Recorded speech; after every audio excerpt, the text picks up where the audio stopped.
Sumasama ang mga pinakamahusay na paddlers sa buong mundo sa pagbubukas ng 2024 ICF Dragon Boat World Championships ngayong araw.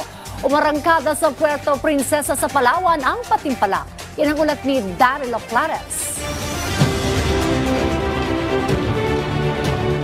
Upang opisyal na simulan ng mga maaksyong karera sa Puerto Princesa, Palawan, nagsagawa ng opening ceremony ngayong Huwebes para sa 2024 ICF Dragon Boat World Championships. Nanguna sa opening rites sina International Canoe Federation President Tomas Konietzko, Philippine Canoe Kayak Dragon Boat Federation President Len Esculiante, Philippine Sports Commission Chairperson Richard Bachman kasama si Commissioner Walter Torres at Puerto Princesa City Mayor Lucilo R. Byron. Finally, I wish all participating teams much success in the next few days, and I'm sure that we will deliver a great show here, which will be streamed worldwide. It will inspire our millions of fans and hopefully also viewers here. And now, I have the honor to declare the 2024 ICF Dragon Boat World Championship open. Welcome to Puerto Princesa City.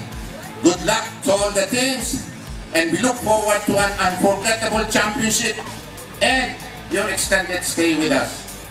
May the best teams win. Dumalo rin si Armed Forces of the Philippines Chief of Staff General Romeo Browner Jr. na ibinahagi ang mensahe ni Pangulong Ferdinand R. Marcos Jr. Together, let us paddle forward towards a future marked by peace, prosperity, and sustainability. Thank you so much.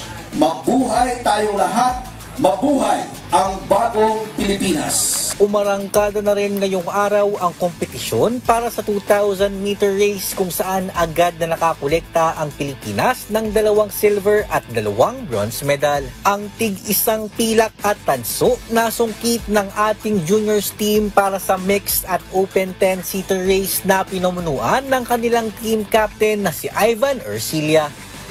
Isa pong karangalan na makapagtala po ng world record ng silver sa juniors, and malaking karangalan din po sa Pilipinas na mapagbigay ng silver medal.